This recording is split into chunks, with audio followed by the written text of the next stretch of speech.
Hey guys, welcome back. Today's guest first stepped into the elite stage at the 2024 US Championships in the elite solo field. And this season, we've seen it slightly different. She's been competing in the elite 15 doubles alongside Roisin Egan, and most recently teamed up with fellow elite 15 athlete Kate Davey. We've trained with Jess Towl and we've raced against her ourselves. We know firsthand just what an incredible athlete she is. And it's been a long time coming, but our diaries are finally aligned. And we're so glad to have her on the podcast. And also, I just really made sure I said I had it in my head about your surname because everyone says Jess Towl. No, Jess Towl. Yeah. And your Jess Towl rhymes with bowl, which is what we worked out in Istanbul. So Jess Towl, that rhymes with bowl. Welcome to the podcast. I think you're the first people to ever say it correctly. Well, I know, and you know, it was in my head the whole way, and I was like, I just should have said your name at the beginning. Okay, you've got it out of the way now. You can just call her Jess. No, but I think it's really into it like Jess Towl. It makes sense. Towl. Yeah. Why would it be Towl? But everyone says it wrong to the point where I just can't be bothered to correct them anymore. So I just let it go. And in races, I hear it all the time. Like Faisal, I hear him like Towel. I just leave it now. We're starting a petition. The Towl. Yep. We're on Towl is in bowl. Towl is in bowl. You know, everyone's going to start calling you Jess Bowl now. Oh, God. Well, welcome to the podcast. And on that note, maybe you could kick us off with a little bit about you and your background. Like, where did this all start? And you're like a HYROX OG, so how did you first get into HYROX?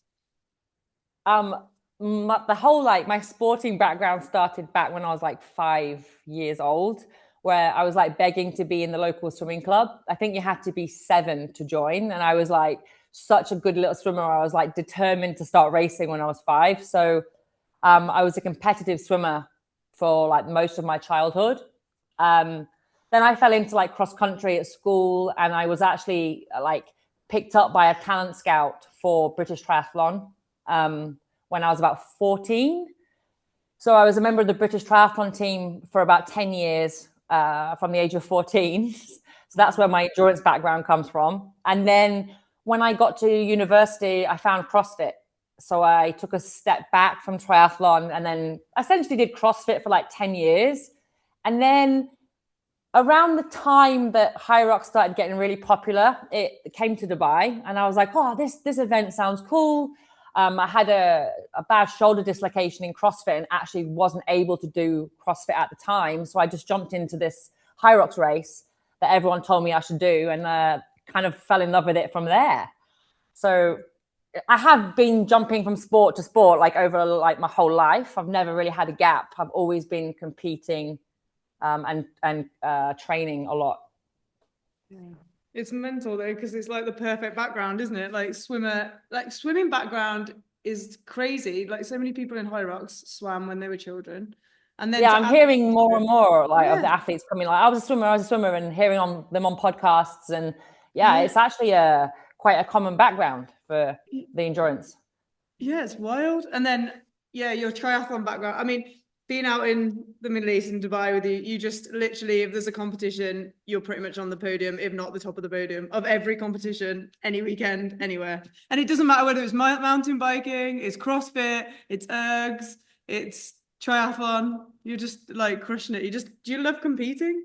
Yeah, and I think like when you guys were here, there was like a period of 14 weeks where I did 14 races. Like every weekend there was a race, and like it was like triathlons, swimming, road biking, mountain biking, trail racing, rowing. Like there was just like so many random competitions going, and I was just using them as my hard session of the week, and just loving it. And in this country as well, obviously you make quite a lot of prize money.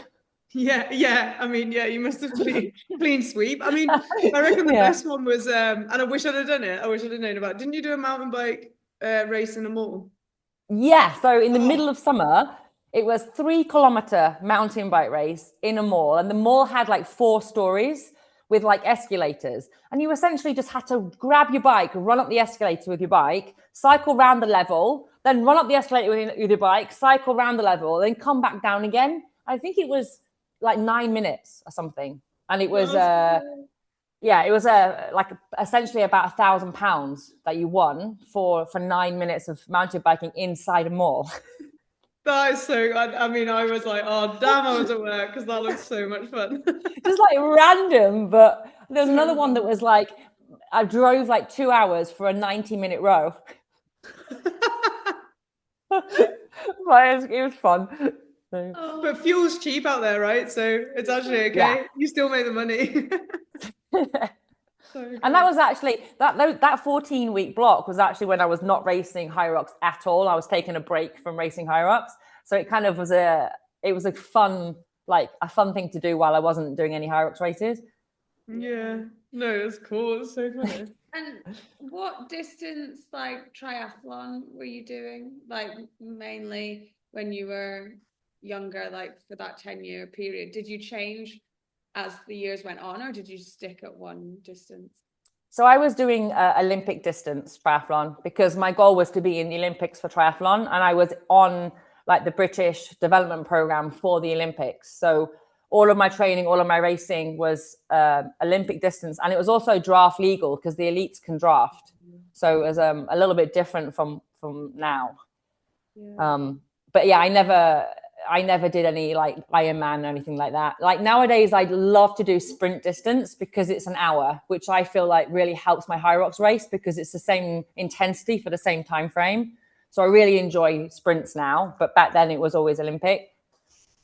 Yeah. And where did the transition from like, did you still do triathlon when you did CrossFit, and did you prefer the like longer CrossFit workouts? And then where did you go from CrossFit to get into HYROX? Who told you about it, or?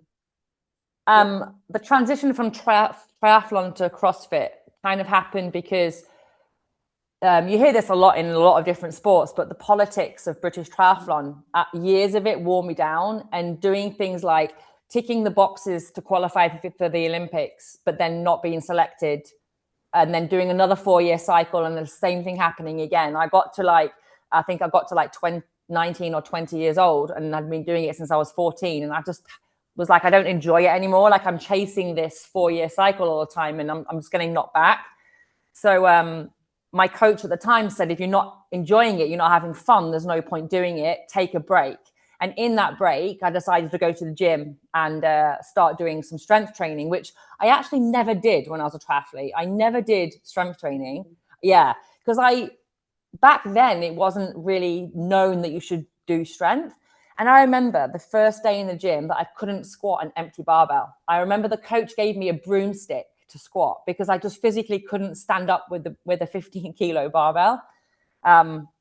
So I kind of transitioned into strength training after I stopped triathlon and was like, this is so cool. Like I feel amazing. And then that kind of transitioned into CrossFit when I moved to Dubai. I found CrossFit really when I moved here. Because the fitness scene here, like, is insane. It's big. Yeah. So And then what was the move to Dubai? Like what made you move to Dubai? Sorry, so I graduated with a degree in journalism, and everywhere at the time, everywhere at the time was. I was not. I don't know why I wasn't expecting that, but I wasn't. It was actually broadcast journalism as well. So it was I enjoyed that degree so much. But when I graduated, it was basically like unpaid internships, and you had to know somebody somewhere. Like it's who you know, not what you know. And I didn't have any money to go and live in London and not be paid for a year, basically. So mum said to me, mum was in Dubai at the time working. She said, come to Dubai, like work as a swimming teacher, because I had my qualifications, work for a swimming teacher as a year, and then go back and do your internship. And I never left. How did that work? As the saying goes, Habibi, come to Dubai. Is that right? Yeah, Habibi, come to Dubai. Yeah. And I fell in love with Dubai, and all my plans for the future went out the window, and I changed my career path. And yeah. That's so cool. Yeah. It's crazy to think and it's quite cool thinking sometimes you just don't know what's around the corner and you don't know what's going to change. And sometimes it's just worth going, see what happens. You've lost nothing by going somewhere or changing jobs or doing something different. It might just lead to a different path. Hey, it's cool, right? Yeah, it's so cool. And can I go back just to like you said about training, like in the Olympic cycle and you kind of got a bit worn down, and like how did you carry on for so long? Like for anyone like listening that's really trying to like break into like the Elite 15 in HYROX, or is really trying to work towards like a big goal, like I guess how did you carry on for so long, and then what was the thing that kind of like you were like, oh no, it's just it's not for me anymore, or I'm not enjoying it? I think like I did it for so long because I didn't know any different. Like it's all I've ever known is training every day and living like an athlete lifestyle and competing. And sometimes you just get very like in a routine for a long time.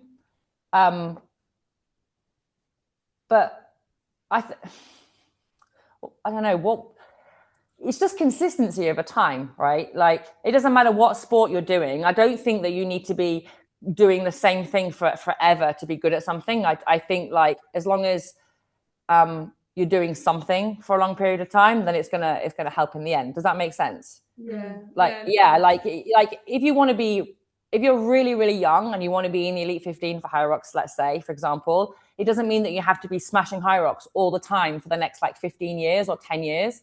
You can like go somewhere else with it. You can, whatever's fun and whatever you enjoy can also help you along the way. So if you want to focus on cycling for a couple of years and go on race cycling, I think, but that's always going to have like a transfer into your end goal. And I think that's a more fun way of doing it and a more sustainable way of longevity in a sport, rather than just going like really focusing on one thing and going all in on it. Because like with triathlon, I got bored and I wasn't enjoying it anymore. And if you're not enjoying it, there's absolutely no point doing it, because life's too short to be doing something that you don't enjoy. So I just think sometimes like people will go like very narrow-minded on their goal and not think about all the other cool things they can do in the bigger picture that's also going to help them towards that goal, like longevity. Like does that make sense?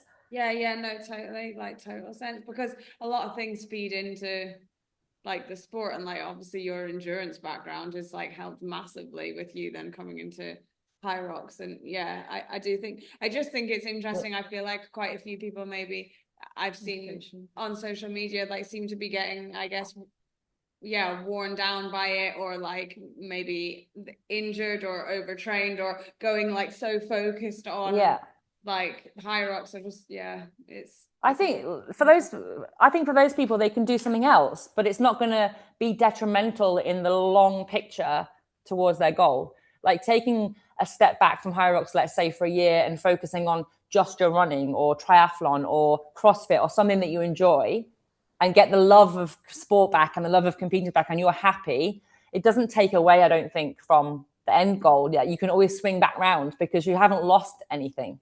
All you've gained essentially is happiness, and you've kept the fitness high. I think variety is key. Yeah, and it's a game of being patient, I guess. Because you're saying it's okay to take a step back for a year, whereas a lot of people will be thinking, God, that's a whole year I'm going to miss. And a lot of people want it now, don't they? They want to they want to do a couple of races and get in the Elite 15, I guess.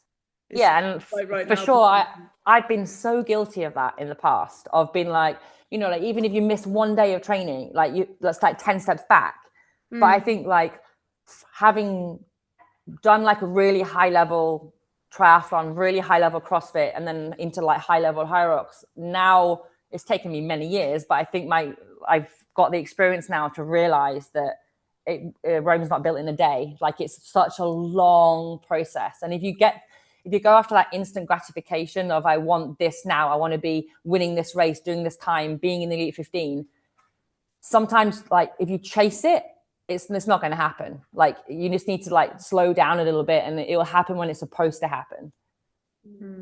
But that's me like talking like in quite a mature way. Like I've not, like there was many years that I didn't think like that. Like it's just because I have the experience now and I've lived it for so long that I can look back a little bit and say that. I'm making myself sound so old. You're not though, but you have done a lot. And then how did you find out about HYROX? Did somebody tell you about it? I know was it the one in Dubai that you did first? Yeah. The one when it came to Dubai, was it just Well, because I mean, you go and do a 3K ride in a mall. Was it because there was prize money and you were like, I've got this? Yeah. Because Yeah. because back The in the prize day, money was wild that year, wasn't it? yeah, like back in the day, HYROX Middle East had prize money, and it was a lot. And it was another fitness event that came to Dubai, and of course, I will do any fitness event that's here. Not even joking. Not even joking. And also, obviously, people had said to me, "This is your bag." Like, as a CrossFitter, I was always really good at the endurance events because of my triathlon background. So they were like, "This is literally made for you, Jess. Like, try it, do it, go try and win the prize money." But in that race, actually, Lauren Weeks turned up and Michaela Norman turned up as well. I think, so it wasn't even like an easy race. No. No, I think I remember it. Yeah. I think I remember it. And then I think did Jade Skillen not race it as well? Why do I Not that first one. She came for the second one. Oh, yeah. I do remember people like talking about, but there was a lot of prize money, which was almost more than like the world champs at the time. Yeah. And there was one the next year in Doha, which literally was, and Meg Jacoby came for that one. And that one was like way more than world champs at the time. That's crazy, isn't it? And then there's been a bit of a like, there's not been very, very many, but now there's starting to be a few more coming back. Hopefully, because I feel like it's been quite difficult living in this region. Yes, we have all of these fitness events, but for the last year, we've had like no HYROX races. So it's been quite difficult. Totally. And like, once you'd done that first race, was that you just like hooked? Were you like, yes, this is for me? Like, I love this. Or were you still a bit like, oh, I'm just going to try whatever's going? Or no, I think I was like, wow, that is one of the hardest things I've ever done, and that's why I love it, and I want to do it again. And like, it was kind of weird because after that race finished, I got a message being like, oh, you've just got like one of the fastest 15 times in the world. At the time, it was the fastest ever 30 to 35 age group time. Like, it was beaten up, but you know what I mean? There was like all these messages coming in from people saying this stuff, and I was like, oh, okay, well, maybe I like HYROX then. Like, maybe this is for me. Yeah, maybe it suits me. And it's funny because at the time, I think like you mentioned the DC, my first Elite 15 race, the DC one, and I was speaking to Greg, and he was like, you know, like, you have like no experience, you've never done HYROX before, like what do you, I had no idea what I was going, I was just like going with the flow, and I'm like, yeah, this is cool, and jumping in, and it was sometimes that's the best way to be though, just like enjoy it, less pressure, isn't it? Yeah, definitely. So did you do a race between that one and the DC? Like, how many races did you do between? When did you next race before you went? I think there was another race in Dubai. There was two, quite close together. So I did both of those, and then that qualified me for DC. And actually, it qualified me as a roll down position for Chicago. And I got the message like 24 hours before the race started, and I was like, I literally can't get there. And then I waited until the next one, and then actually got in the 15. God, that's I literally had done two races. I had no idea what to expect. Like, the ropes, for example, the ropes that we had in Dubai weren't even the center fit ones at the time. They were just like different ones. And but I've always had that attitude of like, what have you got to lose? Like, you've just been invited to go and race in this Elite 15. You don't even know what it is or what it means, but just say yes. Just say yes and go and see what happens. I like that attitude though. And I think that's like, maybe go into different events like you have been and you do a lot, and just turning up at them and giving them a go. It kind of, and racing in different environments, it kind of makes you relax. You mean like all these random races? All the random races that you do, just everything you've done, like the random races, the high level triathlon, the high level CrossFit. You've also done the Crucible, which is quite a big race now, isn't it? In Abu Dhabi. That's got some pride to me. Wow. I've done that 3 years now. And didn't you win that once as well? The first one I won before they started inviting all the CrossFit Games athletes. and now all the CrossFit Games athletes come. But that was actually this year was actually really good fun, because we had we obviously had Kate Davey and Laura Smith commentating on the and on Jane the event. Backer as well. Yeah, so it was like pretty cool. It was like HYROX takeover in Abu Dhabi at the cruise boat, and that obviously had like weighted pull-ups and weighted sit-ups. They had a swim. Yeah, they were. It had like strict press, front squat, weighted pull-ups, dips, like lots of like things that as a HYROXer you're not necessarily strong at. But then it did have like a shuttle run in there, and it did have a swim in there and a C2 bike, FTP test. So I looked at the events, and half were good for me and half were like completely strength based.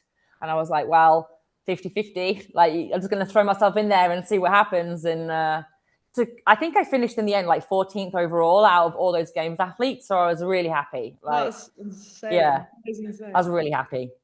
But again, throwing yourself into something that's not your thing and it's a bit uncomfortable, but it was worth it. It was good fun. Yeah, totally. I mean, even just because then it makes you maybe focus on like doing a few more pull-ups and a few more dips, which is only gonna transfer across the HYROX and make you stronger when you come to a HYROX race. Yeah, well, I did a bit of when the Crucible was announced, I did start adding a lot more like weighted pull-ups, weighted dips, front squats. Did start adding a lot more of those into my training than what I would normally do for HYROX for maybe like 3 months. And that was the 3 months leading into London Excel, where at the time, London Excel, I got a 2-minute PB. So I look back and I'm like, well, that was actually really solid training. And it was more strength than what I would usually do 3 months out from a race. So it was only positives, really. Yeah, that's crazy. That's good. And then, so taking it back to your first Elite 15 race, then you didn't really know what it was, but you kind of did. You had the craziest journey to get the other side of the world and line up for it. How was that experience? Yeah, it's a very long way from here to the US, isn't it? From Dubai. Yeah. I think it was like 18 hours. And it wasn't direct. I went from here to like Riyadh and then Riyadh to Washington. And at the time the job that I was in at the time was completely commission based. So I had no salary.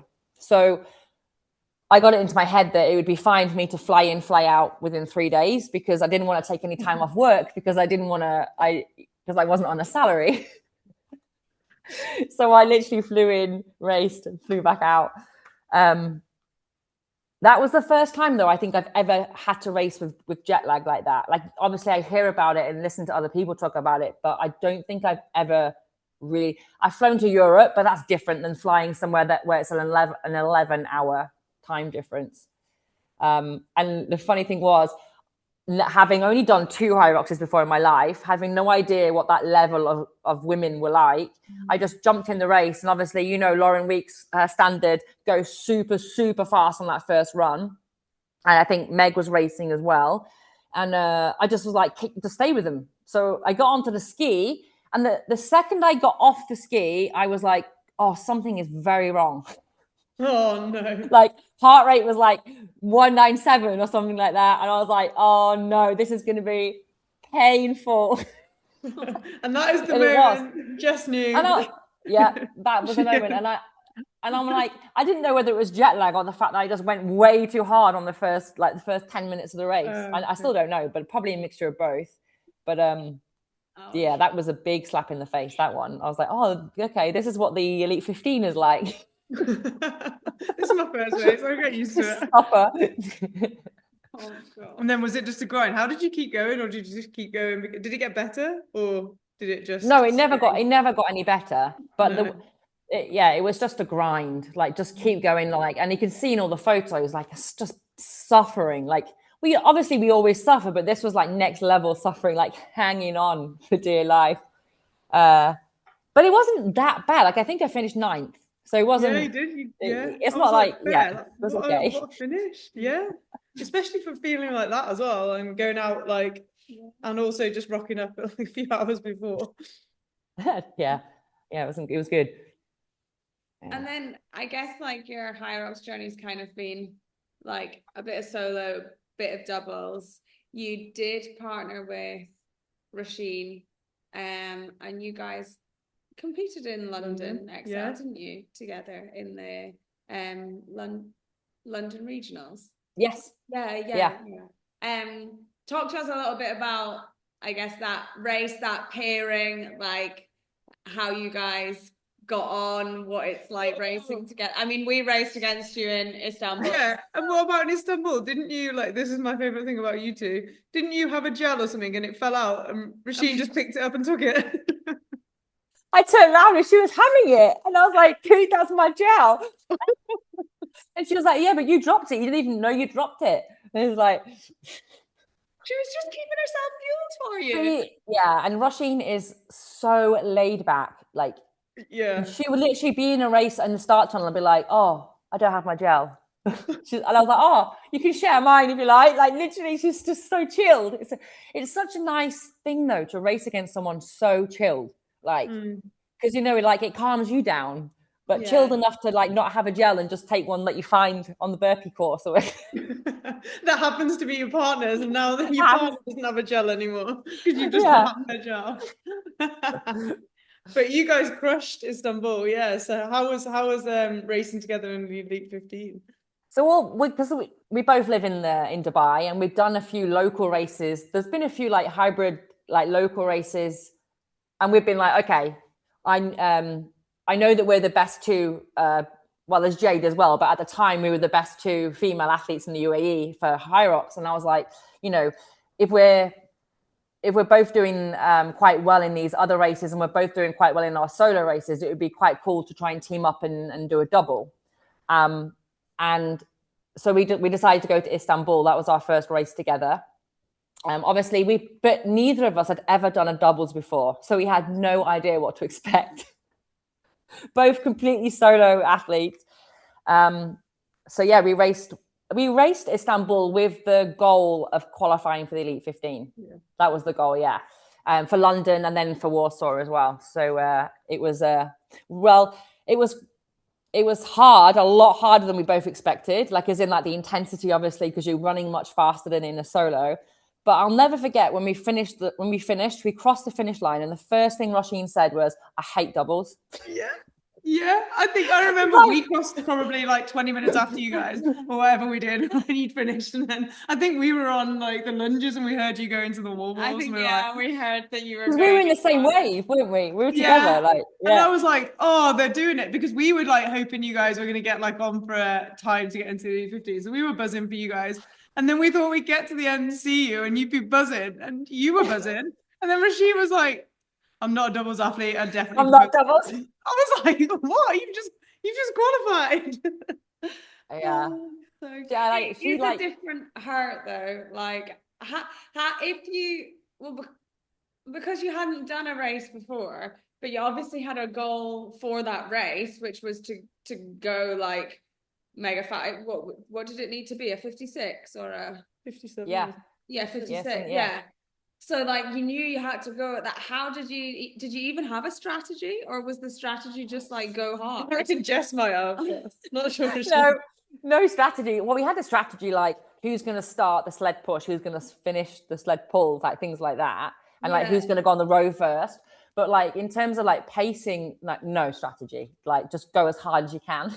That was the strategy. It's and hard you two if are both nothing to. No, but you two are both like.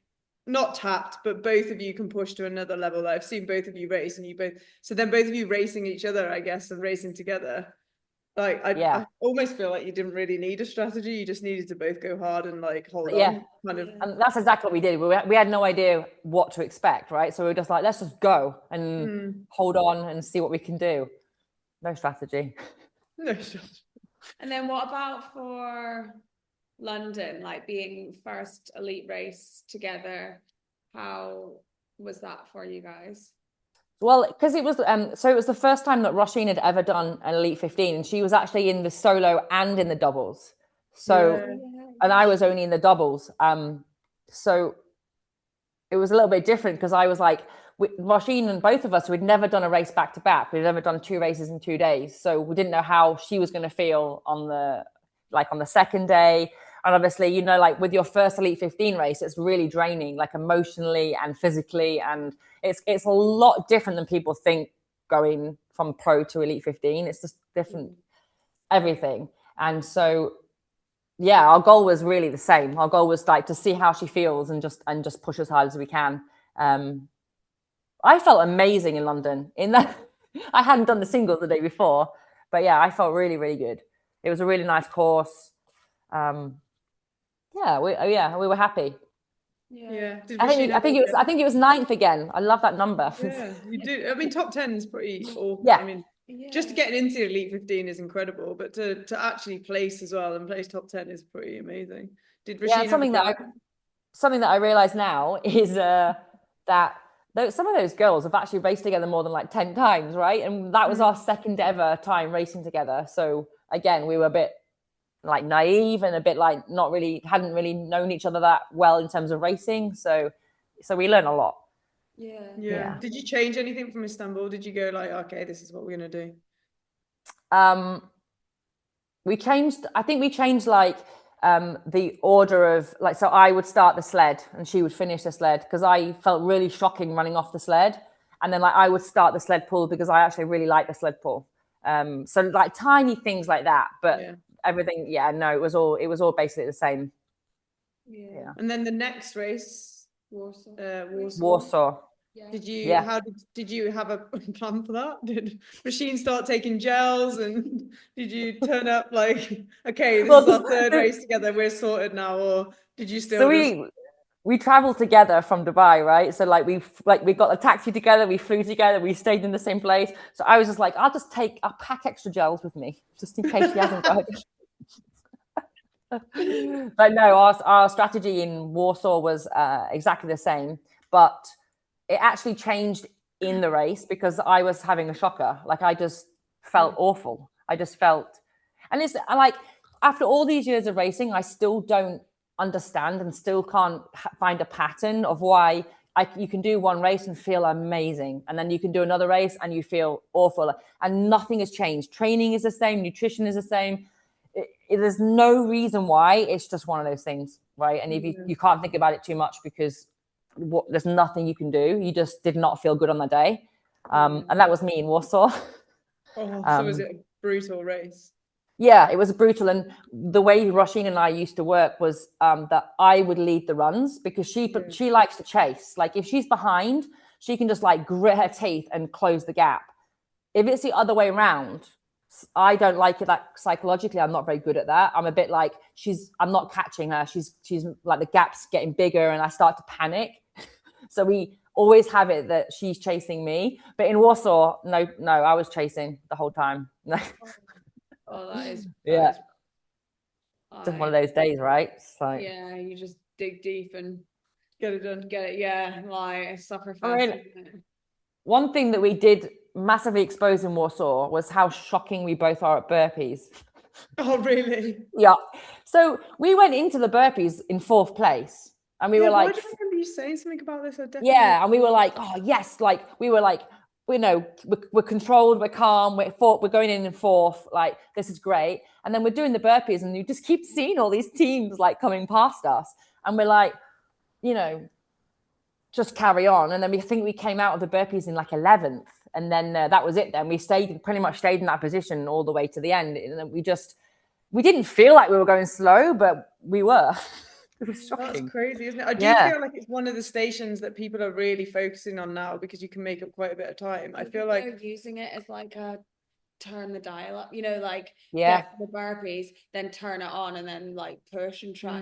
Like because Kat and Jade made up about 6 places, I think, didn't they? The little pocket rockets. And if you actually look at like people's results and people's times, like you say, the race was won or lost on the burpees, because after the burpees, places didn't change, because in a doubles race, like really what can happen on the lunges, the farmers, and it's such small time differences, right? Whereas the biggest time difference comes on the burpees. So like, I think in a doubles, it's the burpees makes or breaks the race. Lucky for me, Kate Davey. So you were like Roisin. No, I'm joking. So you and Roisin, who is an absolute legend, by the way, and we also need to get on the podcast at some point. She's got an interesting background, hasn't she? We were talking about it with you guys, and we were like, yes, talking about backgrounds, and Roisin, you were like, triathlete, blah, blah, blah. And Roisin was like, I just used to drink, Brilliant. Yeah. Now she's an elite Yeah, 15. she's So brilliant. She is. we need an episode with her, but you guys aren't going to be able to race together next year because Roisin's Irish. You've got a British passport. You've got a British passport. You're Emirati now. I wish. Yeah. No, British. Yeah. British passport. So yeah, so now recently you've just doubled up, paired up with Kate Davey, who's back. Yes, I got a message on Instagram from Kate and saying, do you fancy doing a doubles together to qualify for age group world champs? And like everything, my gut reaction was yes. Like, even though it means me traveling from the UAE to Europe and, you know, like, not that far away from Worlds, I just had that gut reaction of yes, like this could be a great opportunity and it could open other doors. And so there and then I just messaged her straight away and said yes. And we did Barcelona like 2 weeks ago. I think she did one single race before that, like I said, a comeback, but that was Barcelona with me was kind of like her first pushing, you know, coming back from injury. So yeah, it's great to see her back from the injury. Yeah. So good. So then how did you girls, like, obviously you didn't have the opportunity to train together like beforehand, and I mean both like being elite athletes and experienced in HYROX, like, you know what you're in for, but like you say, the doubles is quite a different race and you are working together, teamwork. Like how did you go into it? Like what were the feelings and did you have a plan that you executed? We talked about like what were our favorite stations and what was our worst station, and obviously I was like, well, I hate the burpees. Yeah, and she's like, oh, good news. And she's like, yes. She's like, I'll do them, Jess. You just do 1 or 2 to give me a rest, and I'll do it. And I'm like, yes. And then obviously I really like sled pull, so the plan was that I took on the first half of the sled pull because it's obviously harder. But other than that, it was more like, let's just race together and see how we feel together and if we communicate well. And if it, like, it was just like a race to see how we were together, really, without a plan, because to see if we're a good fit, basically. Yeah. And what was, and obviously Kate coming back from injury, she was a little bit concerned that her top speed wasn't quite there. So she just said, like, if you push the runs, I'll try and stay with you and just be mindful of that. And other than that, it was, what ended up being really cool was that race was quite close with the other girls. So there were some other really strong girls in there, and they were chasing us and getting, like, they were gaining on us on runs and we were gaining them on the stations. So it pushed us a bit better, and it was a really good race. And yeah, we did. Barcelona wasn't like a fast course. It was a lot of people on the course, a lot of turning, like in and out. And so we were super happy with our time, first time racing together. Yeah, we're looking forward to World Championships now. Yeah, so that's you qualified for age group World Champs. Yeah. And is the future goal Elite 15 doubles, or are you not sure, or you don't have to share anything like that? Yeah, no. So we Kate and I both chatted about it, and we both said, you know, like, if you do well in age group at Worlds, it's also good points as a double. So we were like, well, that's Barcelona, and then World Champs would be 2 sets of points. So we only need to do 1 other race together to have 3 races. I think we both agree that it's not something that we are would actively chase, as in, like, we're not going to go out of our way to fly across the other side of the world, but for sure we're going to do some more races together. And if that means we get into the Elite 15 or we get a roll down, then we'll dip our toe in for sure. Yeah, that makes sense. Yeah. Also, if you win World Champs now, you get a cabin on the cruise. Is that for doubles as well? You are, well, I'm guessing so. It says if you win it. And if not, you might even be in the Elite 15 and be able to race on the boat. Yeah, and then also, like, you've got singles to think about as well. Yeah. Right? Like, yeah. So you're racing age group singles as well, solo? Yeah. When did you qualify for that then? When did you solo racing? So actually, I qualified 2 weeks after World Champs last year. There was a race in Abu Dhabi. Yeah, there's a race in Abu Dhabi. Yeah, because so I think we went and I was just, well, I was done in that race. It was too close to World Champs. So it was absolutely so close. It was like 2 weeks after, when everyone's like coming down from World Champs, and it was but it was the race in my hometown essentially. So I did it. So like that world qualification I've had for like a year. Just I was like, what other race did Jess do like as a solo? But it must have been that. So you're going to race. I did like London, and I did like Katowice and those ones. But it was from back then, that qualification. So now I've got the singles on the Friday and the doubles on the Saturday. Okay, perfect. And so are you still, you obviously talked about the doubles and the future of the doubles, maybe with Kate, and if you do qualify or your races get you in, you would race Elite 15 doubles, but are you still on the Elite 15 solo bandwagon as well? Is that something that you would actively chase next year? Because it's 5 races, isn't it? 5 times. Yeah, and like it's a really difficult one, because obviously if I was living in Europe, like there's no question that I would go and do 5 races and try and get enough points to be in the Elite 15. But like living here, it's really hard, because every time I need to go and race, I need to fly, and it's far, and it's a hotel, flights, time off work. And I'm like, how realistic is it that to get 5 races in, like the first Elite 15 race is like September, October time. So I'm not going to get 5 races in before then.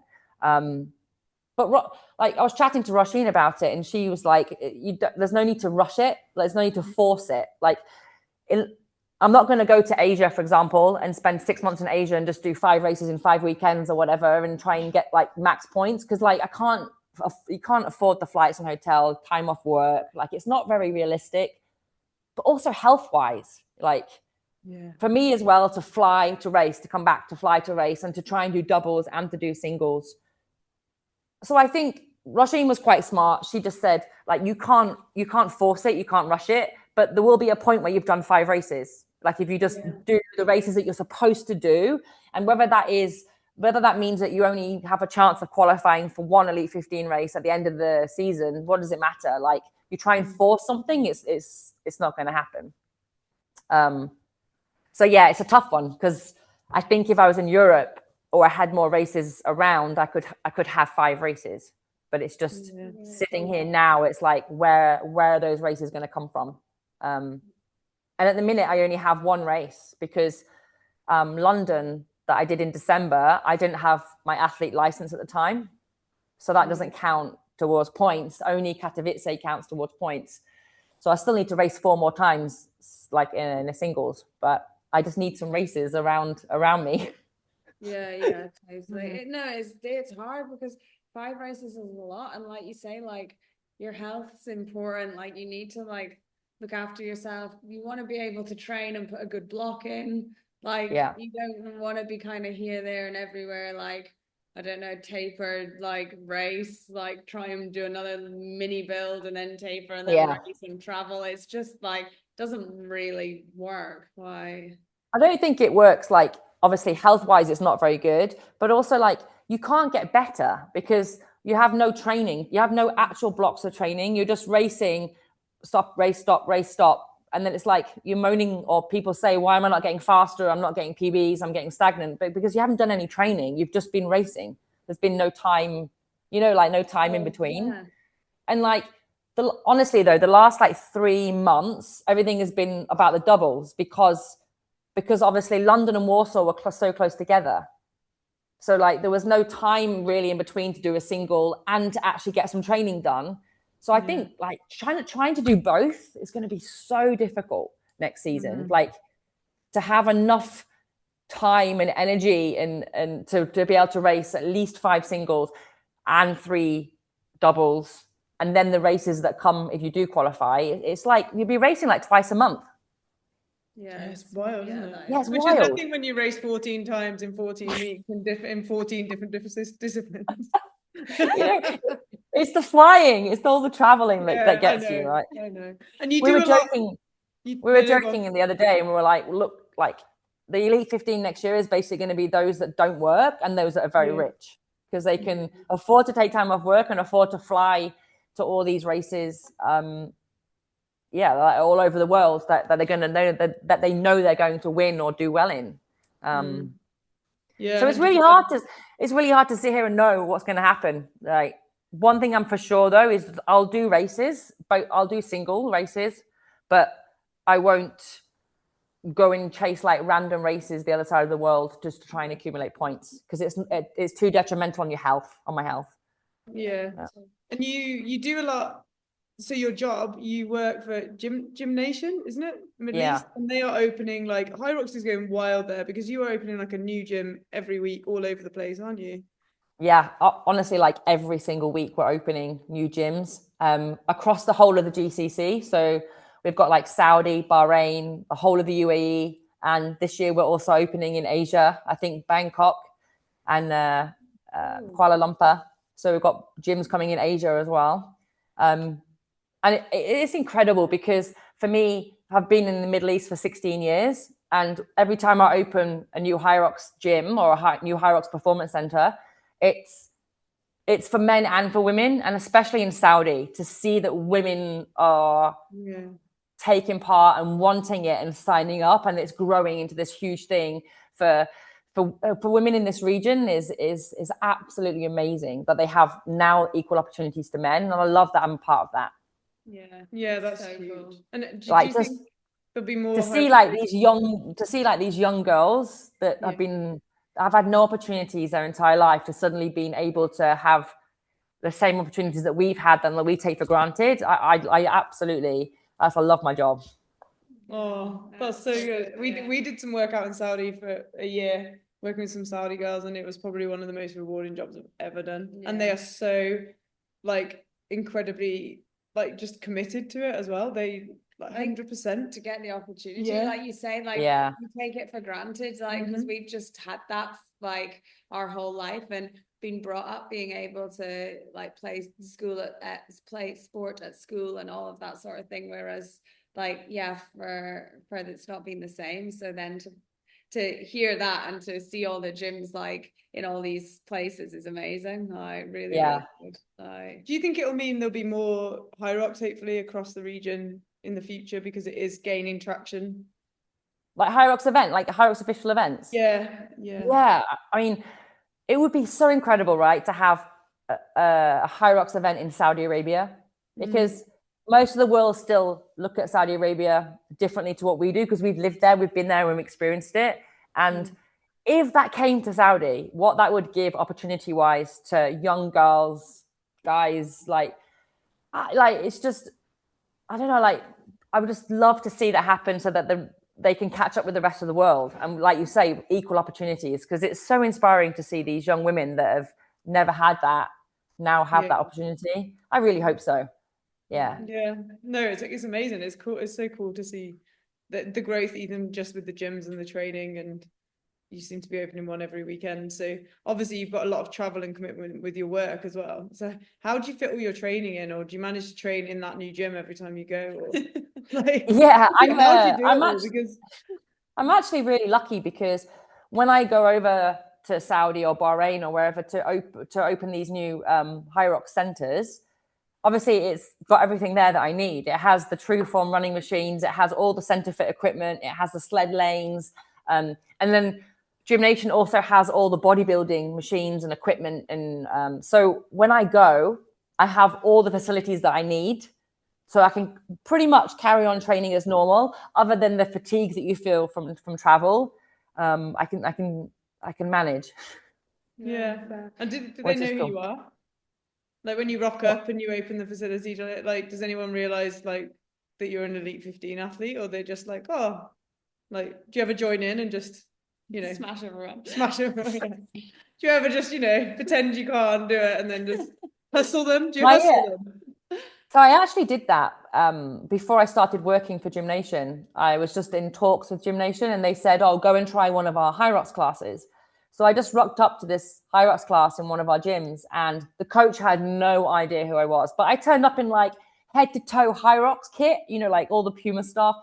And like Elite 15 written on it. Yeah, right. Like all the gear, no idea. Well, like that's what he thought.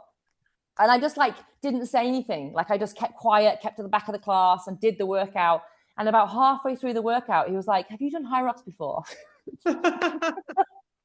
And I was like, yeah, once or twice. Like, I was literally twice, but I'm in the lead 15. Yeah, I just kept it quiet. Oh, that's so funny. You must have been like, God, that girl's quite good. Oh. And are you like, I know we asked about, I guess, the solos and the doubles, but is your focus HYROX as the sport, or like do you structure your training? Is there anything else minus the random mountain biking around a mall? Like, how do you structure everything at the moment, and what's the focus? Yeah, my focus is on HYROX, right? Yeah, definitely. I listen to a lot of podcasts with HYROX athletes on them, and they seem to do a lot more training than I do.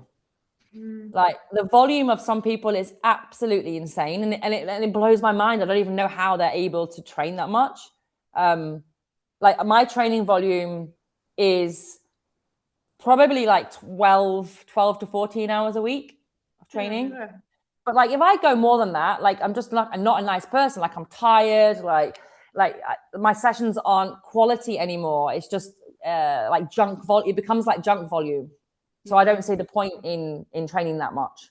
But I see some people train like 24 hours a week and things like that. And I know everyone's different. Like, Roisin told me that she runs like over 100K a week. Now, like, my running is probably 50, maybe 60 on a big week. But like, when I first started HYROX, and the first ever podcast that I did about HYROX, which was after the DC race, at that time I was only running 5 to 10K a week.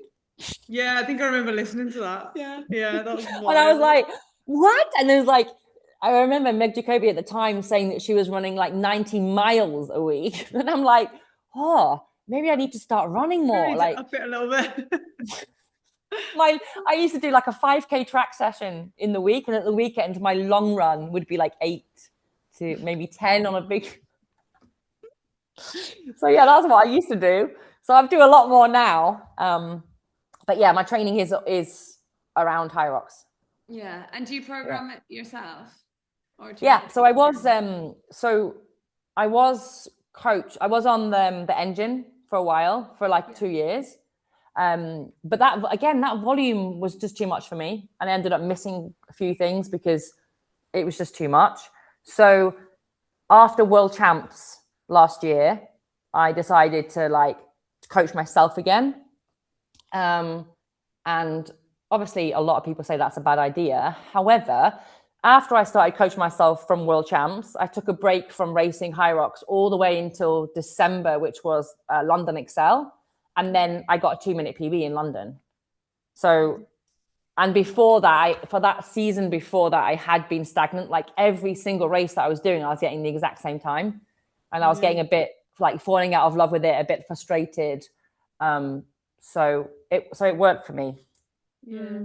I think after all these years, I'm actually pretty good at knowing my body and knowing when to push and when not to push. And like, a lot of athletes don't coach themselves because they only program what they want and what they like. And I would never do that. Like, I just program what I hate all the time, and what, like things that I know I need to sadistic. And like, I knew after Chicago that I really needed to work on my running, and that's what I did, and it got a lot better for London. And so I think I'm not saying I wouldn't have a coach again, but at the minute I'm happy doing what I want to do when I want to do it, and listening to my body, and not feeling that pressure, that external pressure of, if I miss something, it's okay, and not feeling like I'm going to let somebody else down. Yeah, that's fair. Yeah. And then I don't know how much you want to touch on it, but I know you did want to talk about it a little bit, and we had the conversation, but you've had some like health issues, but I think you're just incredible because you train through them and you compete, and then you're like, oh, I'm dealing with this at the same time. But some people don't always realize what people are dealing with. No.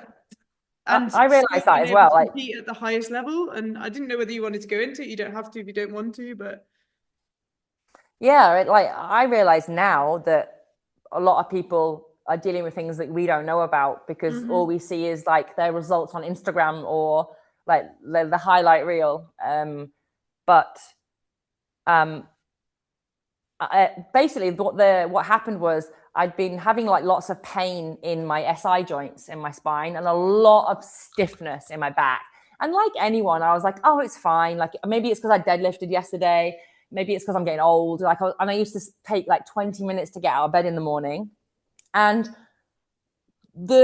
what made me realize something was wrong was when I went to Chicago World Champs last year, I pretty much had to stand up for most of the flight because I couldn't sit down because I was in so much pain in my SI joints. And I was like, I can't keep living on anti-inflammatories just to get through to get through the flight, to get through races and training and stuff. So when I got back from Worlds last year, that's when I went to see a specialist and was diagnosed with ankylosing axial spondyloarthritis. It's a mouthful, which is basically like an autoimmune disease that attacks the joints, my SI joints. Yeah. That is wild. So, yeah. And then it's just wild that you can live in so much pain, but just accept it and carry on. And like, I was racing and training, and the doctor said I had it for about 4 years. And I had no idea that I'd had it for 4 years. Yeah. He said from the x-rays and the MRIs, it's been a while. And obviously it'd been progressing, getting worse to the point where I did go and see someone, but yeah, just carried on training, racing as normal. One of the symptoms, is like chronic fatigue. Now, at the time I was working in a job where I was up at 4 o'clock every morning to do personal training and to open the gym. And I just presumed that being tired all the time was normal, as in like you work, you're training, you nap, you work, you train, you nap. Like my life was like that. And I just didn't know any different. And then once I started taking medication, like I have to inject myself every 14 days. Once I started that, I was like a whole new person. I haven't napped in like months. In like 6 months, I haven't had a nap. I have loads more energy, like training's better, racing's better. I'm not in any pain. And this was all happening in that time frame where I took a step back from HYROX and was doing all these other events. And then, so my health got better. I had a break from HYROX and then came back and started smashing it again. Got that 2-minute PB, and yeah. That's wild. It's so true. What becomes your norm? And I guess if you're in like chronic pain and it's gradual, you almost learn your level of like what's pain almost changes, and you just honestly, and you just live with it and get on with it, and you think it's okay. Like how the doctors have those pain scales of like 1 to 10. Yeah. And the first time I saw the doctor, I couldn't get out of the waiting room chair to get into his office because I was like hunched over in so much pain. And once I got there, he said to me, on a scale of 1 to 10, how much pain are you in? And I was like, maybe a 4. He's like, Jess, I just watched you. That's not a 4. And I'm like, yeah, it's the 4. Because dude, the start of the US Elite 15 race when I just left the ski, that was a 10. This was a 10. Totally. It is wild though. And I guess what's the hardest thing for me now is understanding that autoimmune is triggered by stress, right? So training is stress. And so trying to train but not overtrain and try and keep it under control and keep my health, because obviously health is the most important thing. So I mean, maybe that's why 12 hours of training a week works for me, and some people 24 hours works. Yeah, no, I think it's really good to share though, because I think it is true. A lot of people now, you do just see a kind of a bit of a highlight, or on Instagram someone's doing this, or someone's won that race, or someone had a shit race, and you don't actually see what's going on behind closed doors, and the full story and the bigger picture, and that it's been a journey. It's not just been plain sailing for you over the last however many years. So yeah, and I think lots of people can fall into that trap of just seeing what's on Instagram, right? What's on social media. Everyone only puts their good days. Same with their training. They only put like the hardest sessions on Instagram, and then everyone's like, oh, that's what that person's doing all the time. And it's not actual reality, and it's not really what goes on. Like lots of people have lots of things going on, like with family and health and things that we just don't know about. So yeah, but like buzzing that you're finally on top of it and you found out what it is. And I guess because the lower back, like you always feel like that's just something that's like a bit achy when you train.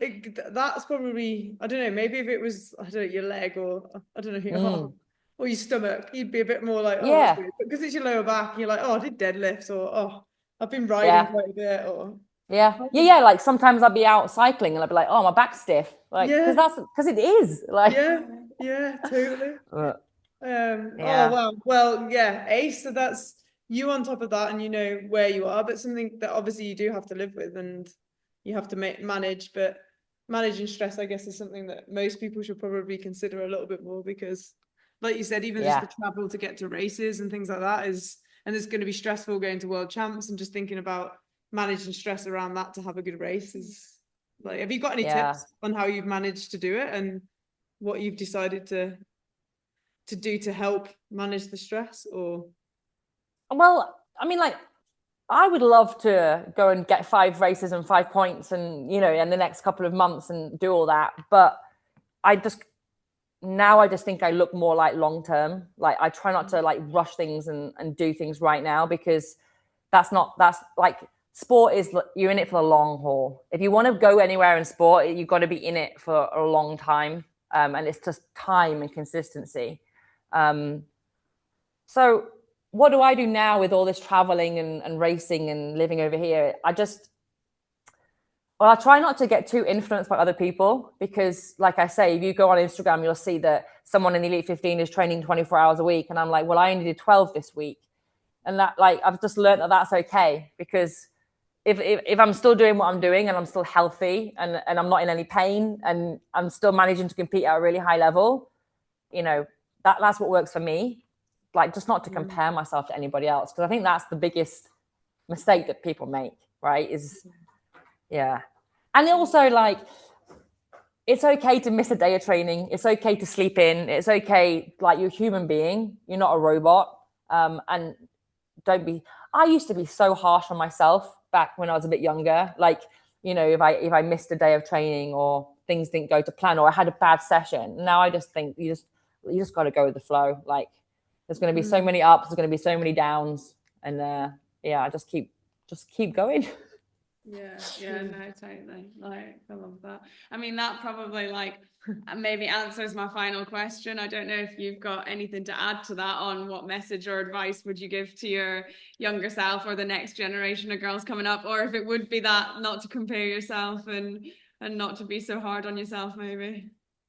Yeah, and I think the biggest thing is, like, life is not as serious as your mind makes it out to be, right? Like, and when I say life, it's not just life, like racing, training, all that kind of stuff. Like, we can make it like the be all and end all of our life, but really it's not. And I've learned over time that things that feel huge to you right now, tomorrow don't, or next week or next month, they don't matter. They don't matter to you, and they don't matter to anybody else. So just try and like chill out a bit more, worry less, and be happier. Like, I think I'm just talking to my younger self there. No, like, no, I think it is so true. I think you always think it's like the biggest deal, and that everyone thinks it's a big deal, and or like if something doesn't go right, it's like the worst thing in the world that's ever happened, and then you realize that like 2 weeks later, no one even remembers what you're talking about. I mean, like, from my experience, right? Like, when I did CrossFit and I got a world record in CrossFit in the triple three event. I remember waking up the next day. I remember waking up the next day. What's the triple three event though? Firstly, sorry. It was 3K row, 300 double unders, and then a 3 mile run. Oh, that's savage. Awful. Yeah, a 3 mile run on the assault runner as well. Oh. Yeah. It is savage. It's a savage workout. Sorry, but you yeah, I woke up remember, next day. and yeah, and was like, who cares? I don't care. No one else cares. Like, it was like the biggest like come down ever, right? Yeah. And then I thought, if you have the biggest high or you have the lowest low, the next day it doesn't matter. No one cares. Like, I don't drive home from a race or walk back to the hotel after a race being like, oh, that person, God, they had a terrible race. Or you just, because you only care about yourself and you're in your own little bubble, right? Like, you don't think about it ever again. Like, it's all you do is move on to the next event that's coming or the next training session. Or so, like, to put so much emphasis and so much on it is just such a waste of energy. And I wish I'd known that a long time ago. Yeah, it's quite freeing, isn't it, to realize that other people don't care about what you've done as much as you think they do. No. Everyone's like, even if someone looks at something you put on Instagram or someone shares something or a race result, they just flick past it. And they might go, oh, you had a bad day. And then that's probably about all they think. They'd probably give it a like either way. Yeah. You had a bad day, give it a like. You had a good day, give it a like. Yeah. You know? And then it's never thought about again, is it? Like, never, we all move on to the next thing. And like, with all due respect, you don't think about anything that I do or any of the races I've done in the last year. I've been in Dubai, and I'm just like, oh, Jess set another race. That's cool. Like, it's a thought in your head for a second, right? Yeah. Like, oh, they did really well in that race or whatever. Good on them. Yeah. Good on them. Yeah. But yeah. And for way too long, I put way too much on. Just be happy. Yeah, exactly. And then the results follow, don't they? If you're happy, if you're relaxed, obviously your stress levels come down, and then hopefully, you see some results with that as well, rather than being so tense and making everything. And at the end of the day, right? And Kate Davey said this to me. Her daughter said it to her. Mummy, why do you enjoy running around in circles playing tag? Adult tag, basically. And I'm like, it's so true. Like, it's adult PE. We're just running in circles, chasing each other. Like, it's not life or death, right? Yeah, exactly. Yeah, and kids we enjoy it. We love chasing each other in circles. Yeah. So then you want to keep loving it. That's the thing, don't you? You do want to keep that love for it and not put all the pressure on. So then you lose that, like, no. It's and I think that's for like younger people. That's probably a really good piece of advice, right? Is it like we said at the beginning of the podcast? It doesn't need to be all in everything right now. Like, there's lots of other things you can do to enjoy, which is going to help you progress like long term. It's like, enjoy it. Be happy for sure. 100%. So, Jess Towl, like bowl, where can people find you and find your random races that you might be doing over the next year or so? Because I'm sure everyone will want to see what you're up to and how worlds go. If people want to follow you, is it Instagram? And it's Jess Towl on my Instagram. With a T. Yeah, not towel. And if anyone's like out in Dubai or like Saudi or any, like the Gym Nation, can they just like search Gym Nation on Google? Yeah, they can literally just search Gym Nation, or even on my Instagram, you can go through there. And we have all of the official HYROX Centre Fit equipment in all of our gyms. So we have like the performance centres, so you can come and check it out and train with us anytime. Yeah. Awesome. Thank you so much. Well, see you in Stockholm. Yeah, see you in a few weeks. Thank you. Yeah, it's like 3 weeks now, right? Oh man, that's wild, isn't it? Gosh, yeah, we'll have a little reunion party. 3 weeks, run around in circles and play tag. Except we can play tag. And get nowhere near you, but like that's fine. We'll be like the kids in the PE class that can't get you. Can't keep up. We'll try. Can't keep up. No, thank you so much. Thanks for your time and for making this happen. We really appreciate it. And good luck at Worlds. Massive good luck from us. Thank you. Good luck for you guys as well. Thank you.